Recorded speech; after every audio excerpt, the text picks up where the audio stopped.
My name is Ricky Guy and I'm the head of HSQE for Story Scotland. Hand injuries are currently the #1 safety incident on the railway infrastructure. Often these can be easily avoided with the correct planning, communication and adherence to safe systems of work. We are on a mission to change this and have launched our You're in Safe Hands campaign to raise awareness of keeping your hands safe on site. We need our hands for a significant number of tasks we undertake, not just in our work lives, but in our personal lives too. Serious hand injuries, for example losing a digit, could significantly impact your quality of life for the rest of your life. We've created this video to emphasise how easily hand injuries can occur, how to minimise the chance of hand injuries, and the impact these injuries can have on the people involved. Thank you to those who took part for sharing their story. I'm Craig. I'm an apprentice general operative with Story Contract in Scotland, and I'm here to tell you about in August last year a worksite injury where I lost the tip of my thumb. We weren't rushing or anything, it was pretty early in the morning. It's not like we're up against the clock, just doing everything at our own normal pace. Everything that we're doing we'd done before, worked with water bagging and ducting before. We had to move this piece of dislodged ducting over an 8-inch bagging. So I've grabbed the far away end of it to pull it, but it's running downhill. I pulled it downhill, Craig's been holding the other end. My back's to Craig as I'm pulling. As I've turned round, once I've dislodged it, Craig's let out a bit of a whimper.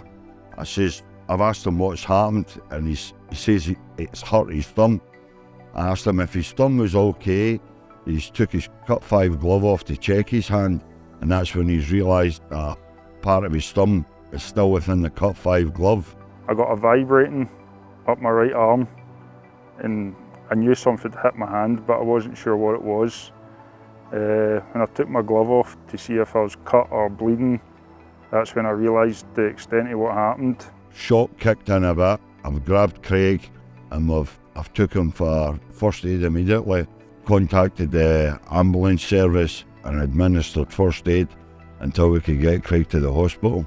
Well, when I got to the hospital, obviously they were expecting me, so I got taken into the triage treatment area, and that's where it started hitting me. At that point I was fingers crossed that they could save it, which they ended up couldn't, and then it was just thinking of the aspects of where this leaves me work-wise, what I'll be able to do, because at that point I wasn't even sure how much of the thumb that I still had. So I was just kind of worrying about what my future would be, like how much my life would change. Kept going over my head, my employment status, whether I could have done things differently.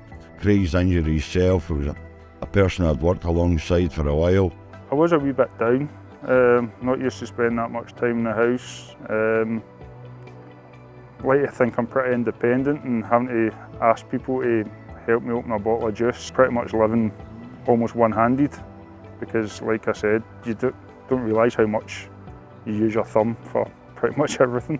When I heard about Craig's accident, I was actually on holiday. Bit of shock and disbelief that it had actually happened. When I came back, I phoned Kevin, the site ganger, to see he was okay, and then I phoned Craig. I spoke to Craig, just making sure he was okay after the accident, how he was feeling about the accident, and just generally making sure he was okay. I knew how hard it was for Craig, being off, dealing with the accident, dealing with being off, and affected me in the way where I felt it was a wee bit helpless, couldn't really help him. In hindsight, I think I'll not be putting my hand there in a bagging again. I probably would have used a lifting aid or straps to keep my hands away from any pinch points. Part of my job was to look at how we could prevent these accidents happening again on our sites. So we looked at the planning stage of a project where we could identify where there could be hand injuries happening, where it be plant, tools, equipment being used on site.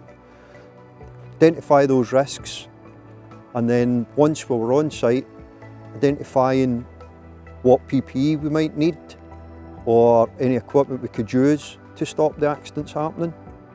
And then making sure the site staff on site were well aware of what we had to do to stop hand injuries happening.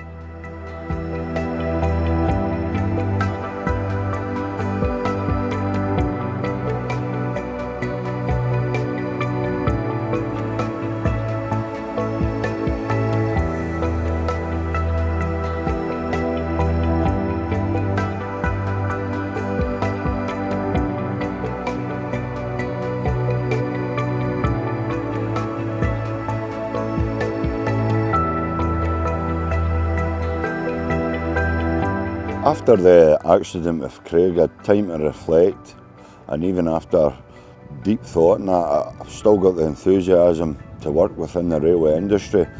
But if it's highlighted anything to myself, it's after 23 years of working in the railway industry, accidents can and still happen.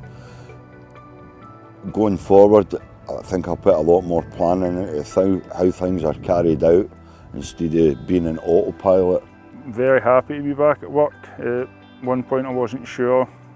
One of my first emotions was, would I get back? So I'm happy to be back. I'm not going to lie, I was nervous about coming back.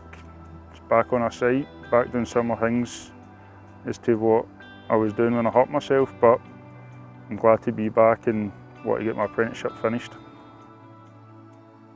Always remember the golden hand rules at planning stage. Number 1. Identify all plant, tools, equipment, materials and PPE involved in the task. Number 2. Identify potential pinch points and manual handling hazards. And number 3.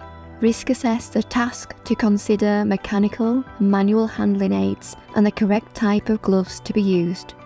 At site. Number 4. Are you aware of potential pinch points for your task? And number 5. Do you have the correct type of gloves for your task? This will make sure that everyone gets home safe every day.